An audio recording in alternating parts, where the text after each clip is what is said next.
In this video net interview at IBC 2012, I'm speaking with Francois Moreau de Saint-Martin, who is the CEO of Viaccess Orca. Hello. Hello, John. We're hearing a lot about second screen apps and companion screen experiences, and especially from the point of view of a pay TV provider, what they can do with their apps.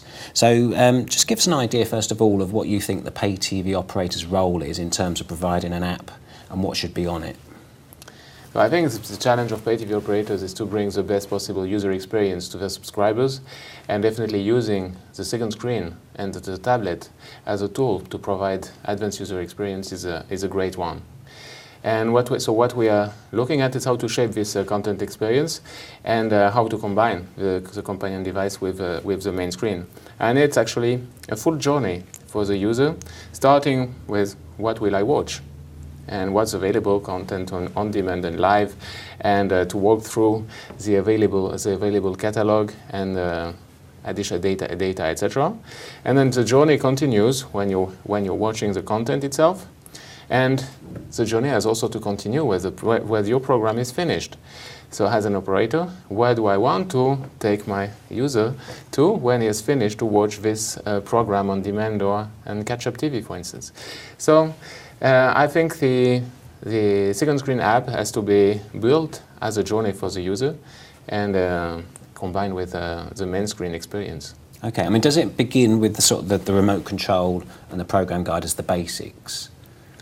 Yeah, so of course it has to embed some remote control features so that you can start watching by just pressing on your tablets, etc. It has to have some sort of EPG, but not sure how much it is a grid EPG. Maybe something, it should be, I think, something quite different from a grid. You can build a much more compelling experience, much more personalized, using recommendation engines, for instance, to make the walk through the available content much more compelling. And you can also combine in this question, what will I watch? The live content which is available, but also the on-demand content which is available as well. Okay, now I know that at IBC you announced a new product called DEEP, or DEEP, yes. And it's basically about rich metadata aggregation. So just tell us what kind of metadata you're bringing and what you do with it. Yeah, so DEEP, so it's the data enrichment and engagement platform, and so it includes advanced metadata. Meaning, so usually what people are used to is just to have the names of the actors and the name of the director and a synopsis. You can go much further in terms of related information with the program.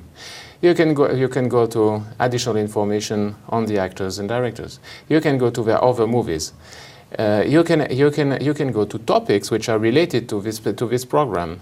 You can figure out all the different journeys that you can imagine around the given program. And so this information we get from partners, and but what we built on top of this is to create all the connections between these different pieces of information.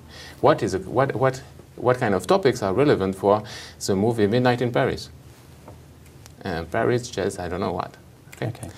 And all these connections are pretty important. We also get, as metadata, informations about ratings, what is said in the web about this program, and many different things.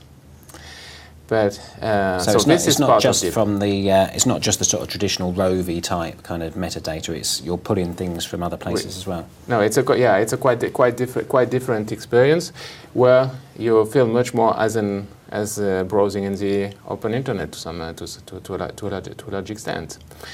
And yeah.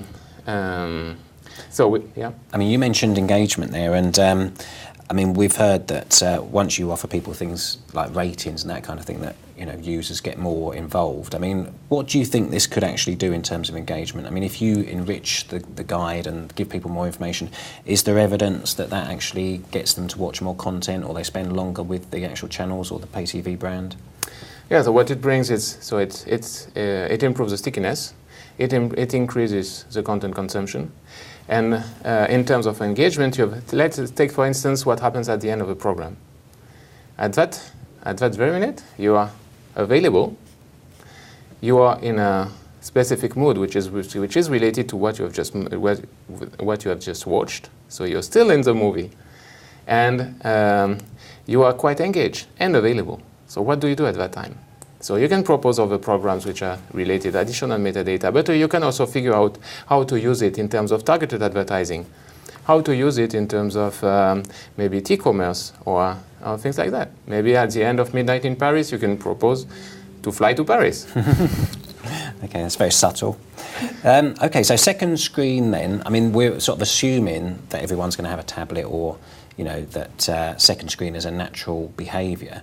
I mean, do you think this is mass market and will we all end up with a tablet or a smartphone in front of us watching television? I think that it's becoming mainstream to use either a tablet or a smartphone as a second screen. Not everyone will do it, but I think it's becoming mainstream. Okay, and is this therefore a given that every pay TV operator should be doing this? Yeah, and you know that already today, 70% of the tablet owners are using it while watching television. So it's already a real usage for the tablet owners. Okay, great. And is there any significant sort of technology challenge that you faced yourselves? I mean, is there sort of like a particular innovation within DEP? So the technology challenges are on one hand on the backend side, on the engines, the algorithms, the semantic, which is necessary to to create all the connections, to identify the relevant topics, to understand what the web thinks of this or that movie. There is a lot of intelligence in this kind of algorithms.